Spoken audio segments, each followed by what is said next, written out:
Je suis fier d'être à la tête d'un grand mouvement populaire qui s'emploie à rendre à la France son honneur et sa grandeur. Les cosmopolites ne pourront pas arrêter ce grand mouvement. La force du peuple français les obligera à reculer.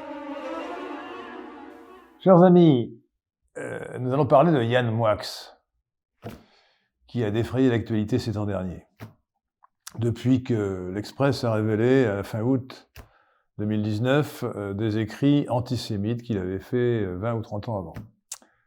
Alors Yann Moix a dit hautement, dans l'émission de Ruquier, Laurent Ruquier, On n'est pas couché, sur France 2, le 31 août, qu'il ne serrerait pas la main de ses anciens amis, Marc-Édouard Nab et Paul-Éric Blanruy, parce qu'ils sont réputés anti-juifs ou antisémites. Vous avez par le passé préfacé un livre de Paul-Éric Blanruy qui s'appelait Le Monde contre soi. Et il a récemment été interdit par la LICRA sous son édition Contre-Culture. Qu'est-ce que vous en pensez juste ? Eh bien, sachez, je vous le confie, chers amis, que je ne connais pas Yann Moix, et que si jamais je le rencontrais, je refuserais de lui serrer la main. Car pour moi, ce personnage est abject, visqueux, dégoûtant. Et je ne pense pas tellement d'ailleurs à ses anciens écrits qu'à son attitude actuelle, et celle qu'il a depuis quelques années. J'ai intitulé cette vidéo, qui est réalisée par notre ami Jules Legrand, avec l'aide de Pierre de Tirmont, Yann Moix ou la révélation. Alors de quelle révélation s'agit-il, vous allez me dire? Ça n'est pas ce que vous croyez, ça n'est pas la révélation, ça n'est pas tellement la révélation de ses anciens écrits.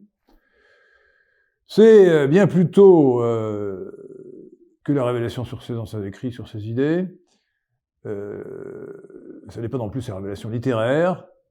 C'est une révélation qui n'est pas vraiment une révélation pour moi, parce que je le savais déjà, de l'extrême judéo-servilité du système médiatique. L'extrême judéo-servilité du système médiatique qui atteint un comble, un sommet.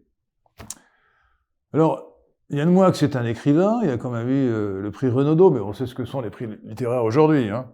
C'est du copinage, donné pour des raisons à partie idéologiques. Le meilleur critique littéraire français, qui porte un nom espagnol, Juan Asensio, Juan Asensio, tient Yann Moix pour un écrivain de troisième ordre. Il n'est pas le seul. Il n'est pas le seul. Alors je vais vous faire un aveu, je me suis attaché à ce qu'avait dit Asensio, et je me suis donc gardé de lire une ligne des écrits de Yann Moix, qui, j'en suis convaincu, d'après l'analyse d'Asensio, ne valent rien. Ce sont des pavés interminables où il s'étale sur sa vie intime et ancienne, sur son enfance, sur les maltraitances prétendues. C'est largement autobiographique, sauf que c'est une autobiographie inventée, mythomaniaque. Il a raconté que ses parents le battaient, que son père en particulier le battait. Ses parents et son frère Alexandre ont démenti absolument ces dires, et ce mythomane, en fait, selon son frère Alexandre, qui a l'expression de la vérité,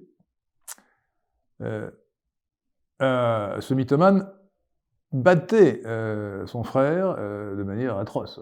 Lui mettait la tête dans les cabinets et tirait à la chasse. Donc il a prêté à son père les mauvais traitements qu'il faisait subir à son petit frère, Alexandre, qui a 4 ans de moins que lui. Et d'ailleurs, Yann Moix a reconnu, dans l'émission de Ruquier, le 31 août, il a reconnu qu'à l'école, disait-il, et sans doute pas seulement à l'école, aussi à la maison, je le cite, « Je frappais beaucoup les autres. Je frappais beaucoup les autres. » Voilà. Il a reconnu lui-même. Alors, quant à ses idées antisémites, anti-juives, bon, elles sont assez ordinaires, et on ne peut pas non plus lui reprocher ses amitiés avec Blanruy ou Nab. De toute façon, pour le système médiatique, il a été lavé par M. Lévy, Bernard-Henri Lévy. Alors à ce propos d'ailleurs, je voudrais vous faire rire un peu en vous faisant une citation de Bernard-Henri Lévy sur Yann Moix, et en rappelant ce que Yann Moix disait quelques années avant sur le même Lévy. Lévy écrit à propos de Moix, il y a eu la lecture par Moix du Testament de Dieu. Le Testament de Dieu, c'est le livre de Lévy. Hein. Puis le choc bénit Lévy. Dans la trajectoire, elle fascinait. Alors, effectivement, elle peut fasciner. Béni Lévy est un juif qui était un des promoteurs de mai 68, un maoïste, chef de la gauche prolétarienne, qui ensuite s'est converti au judaïsme intégriste, et au judaïsme intégriste, donc ultra-raciste, et qui a écrit « Être juif ». Donc, nous dit, je reviens à la citation dans le bloc-notes de Bernard-Henri Lévy, publié par Le Point, donc nous dit Lévy, Bernard-Henri n'est pas béni, il y a eu l'œuvre de Lévinas, dont la découverte allait le transformer Yann Moix. Et puis, à partir de là, un vrai cheminement de pensée qui l'a mené de la fange, qui servit de théâtre à ses débuts, à l'apprentissage de l'hébreu, à l'entrée dans le Talmud et à la découverte émerveillée de l'être juif. L'âme humaine est peut-être naturellement juive. Et pour vous poser ma question, Monsieur le Premier ministre, je vais revêtir une kippa par solidarité, non pas parce que je choisirai un camp contre un autre, cette vision du monde est abjecte. On a là, si vous voulez, une espèce de résumé du racisme juif de Lévy. L'être juif. Je vous rappelle que le Talmud, qui est le livre sacré des Juifs, le judaïsme actuel, ce n'est pas la Bible, c'est le Talmud qui est au-dessus de la Bible, de l'Ancien Testament, dans la doctrine du judaïsme actuel. Le Talmud enseigne que les non-juifs sont assimilables à des bêtes, que seuls les juifs sont des hommes. Et le grand rabbin d'Israël, Ovadia Yosef, a carrément déclaré, vous le trouverez d'ailleurs dans la notice Wikipédia qui lui est consacrée, Ovadia Yosef, Y-O-S-E-F, que les non-juifs, les goyim, terme de mépris, n'étaient nés que pour servir les juifs, et il les assimilait à des ânes. Lisez plutôt la notice de Wikipédia en anglais, elle est plus complète. En français, c'est légèrement édulcoré. Alors, c'est amusant parce que, quelques années avant, qu'avait dit sur Lévy Moix, cette fois-ci c'est cité par Valeurs Actuelles, il appelait Bernard-Henri Lévy ce philosopheux, je cite, ce philosopheux coprophage et sodomite, sioniste au nez long, dont le crâne n'a pas été rasé par les amis d'Adolphe. Fin de citation. C'est dans Valeurs Actuelles. Alors tout cela est évidemment grotesque. La bassesse de Yann Moix lui permet aujourd'hui d'être utilisé par Lévy pour inciter tous ceux qui auraient eu des mauvaises pensées sur la supériorité des Juifs, du peuple juif, comme ils disent, de venir à la repentance. Et on peut quand même avoir des doutes sur la sincérité de M. Moix. Et on peut penser qu'il fait preuve d'une grande duplicité, qu'il n'a pas en réalité renoncé à ses idées anti-juives, mais que par opportunisme, j'y reviendrai, il pense qu'il faut maintenant en rajouter dans la judéo-servilité. Mais pour moi, ce qui est le plus abject dans ses anciens écrits, ce n'est pas ce qu'il a dit sur les Juifs. C'est, par exemple, une caricature qu'il a faite, parce qu'il est aussi un peu dessinateur, caricaturiste, où il représente, c'était au moment de la famine en Éthiopie,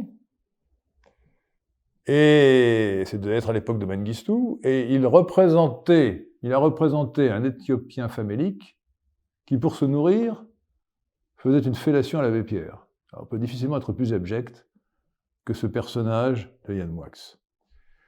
Alors, la véritable révélation, en fait, de cette affaire ridicule, qui est à la fois drôle et pitoyable, c'est la révélation sur un système de judéo-servilité dans les médias.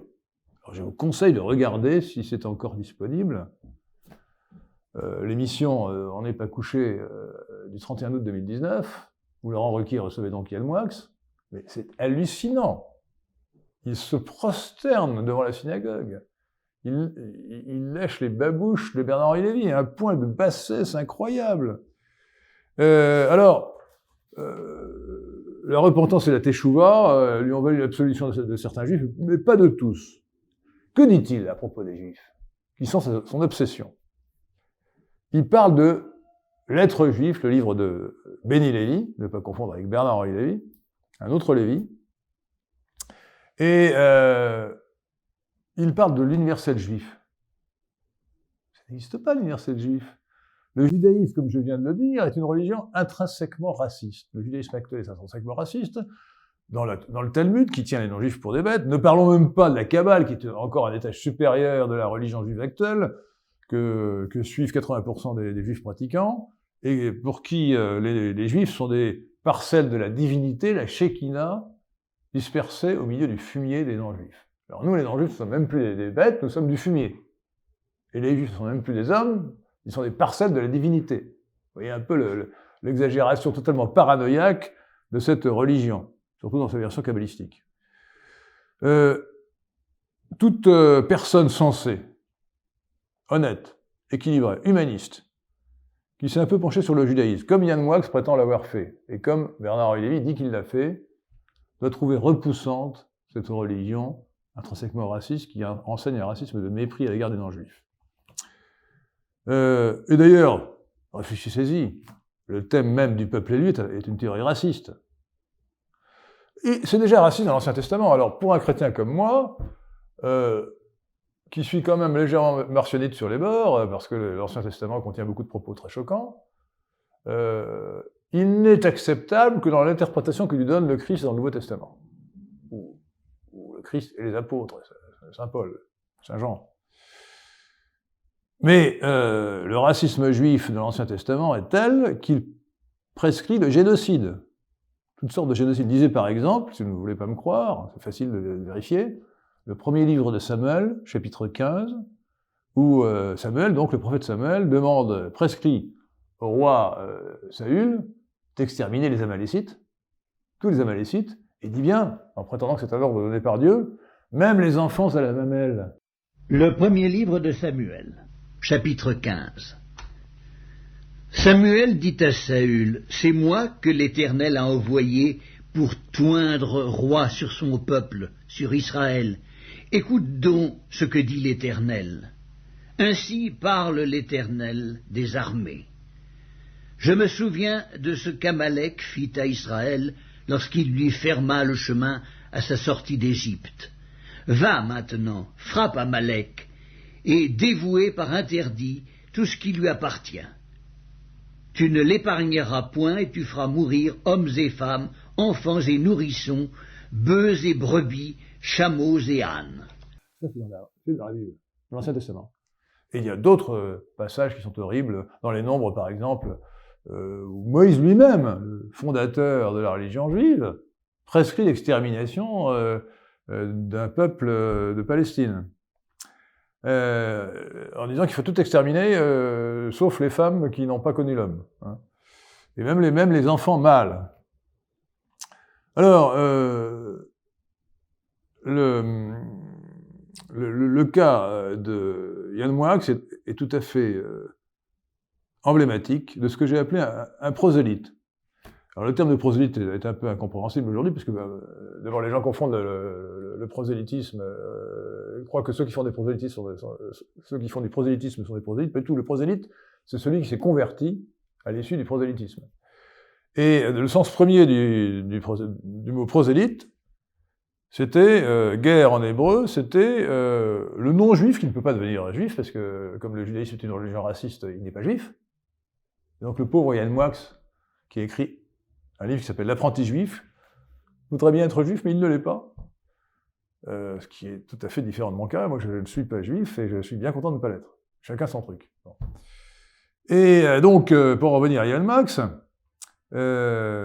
c'est un prosélyte, c'est-à-dire c'est un non-juif qui porte au pinacle le judaïsme, qui croit, il faut le dire, à la supériorité des juifs, à la théorie du peuple élu, et qui le professe, l'enseigne à tous les non-juifs.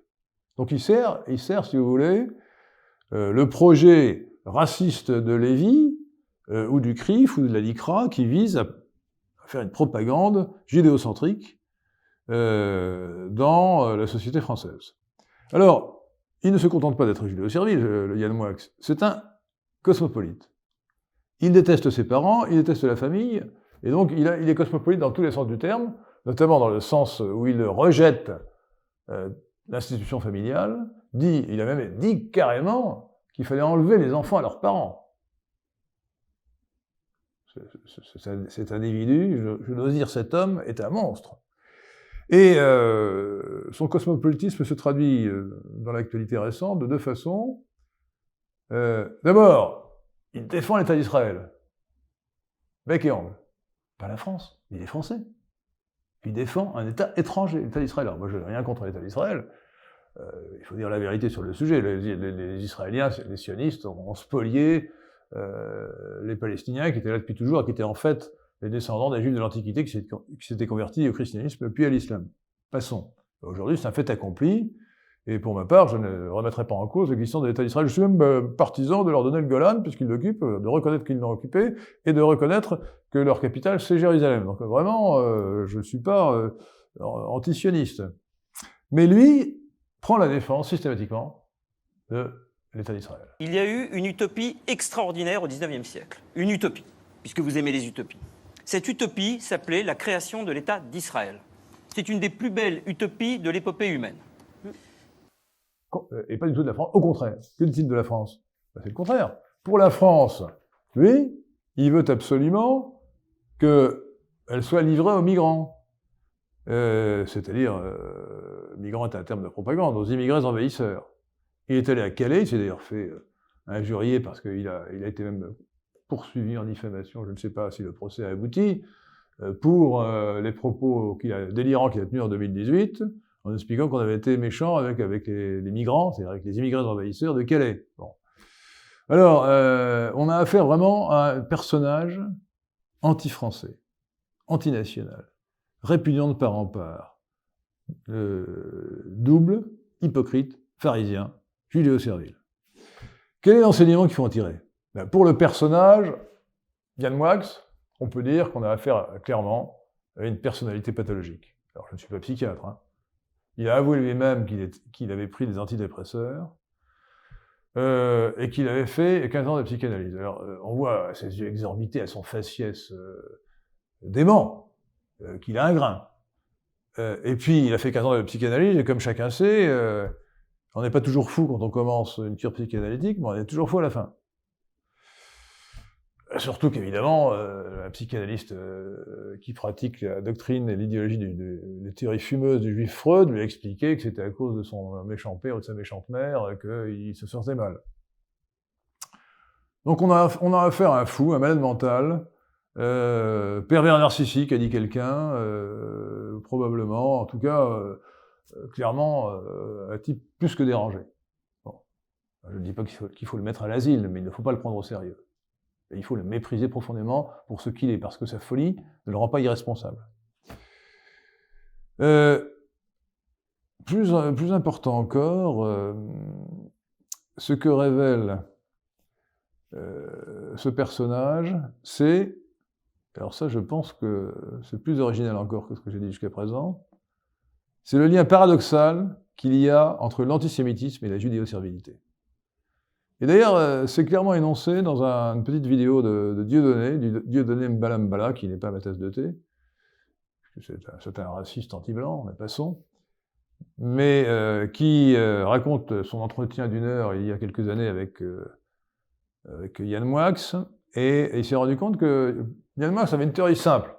Le monde se divise en les dominants et les dominés. Il y a une minorité de dominants et une majorité de dominés. La minorité de dominants, ce sont les juifs. Et la majorité des dominés, ce sont les non-juifs. Alors c'est une théorie abracadabrante, qui n'est pas la réalité. Lisez sur mon site lesquin.fr l'article que j'ai fait sur l'analyse du système politique actuel. Le monde est soumis à la superclasse mondiale, mais dans laquelle les juifs ne jouent qu'un rôle secondaire. Et qui d'ailleurs n'a pas un pouvoir total.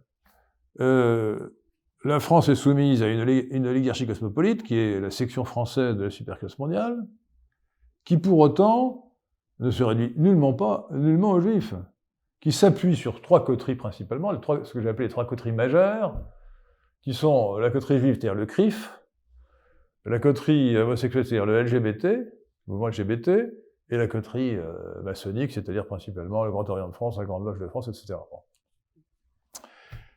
Et donc, il est évident que le CRIF aujourd'hui a une influence démesurée et scandaleuse, puisque c'est une organisation au service d'un État étranger Israël, qui veut la communautarisation des Juifs, donc qui veut en fait, qui plaide pour la sécession des Juifs du corps national français.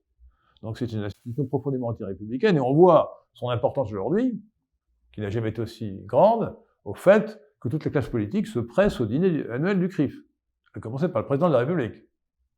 Ce qui a commencé avec Sarkozy. Les prédécesseurs avaient compris quand même qu'il n'avait pas le droit de se fourvoyer dans cette institution communautaire et antinationale, communautariste et antinationale. Alors, lorsqu'on a cette théorie sommaire, on pense que les Juifs dominent le monde, au moins dominent la France, ce qui, je répète, n'est pas la vérité. Eh bien, on peut être conduit à devenir anti-juif, ou antisémite, comme on dit vulgairement. Parce qu'il faut lutter contre ce pouvoir. Mais pour la plupart des gens qui croient à cette théorie fumeuse, il faut se soumettre. Il faut se soumettre. Et Yann Moix incarne le passage de l'antisémitisme à la judéo-servilité. Pensant que les Juifs sont tout puissants, il a, quand il avait 20 ans, attaqué les Juifs, et ensuite, pour faire carrière, il a léché les babouches de Lévi et fait preuve d'une judéo-servilité exorbitante. Voilà. Alors je crois que ce personnage est donc très intéressant, c'est un paradigme de judéo-servilité, et c'est un paradigme du lien de la liaison intime entre l'antisémitisme et la judéo-servilité.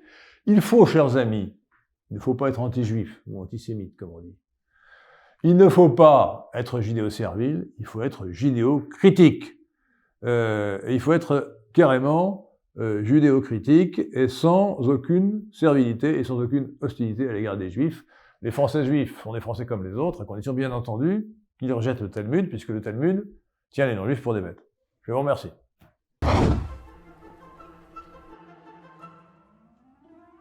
Je vous invite à mettre un pouce bleu sur cette vidéo pour la partager et à vous abonner à ma chaîne si ce n'est pas encore fait.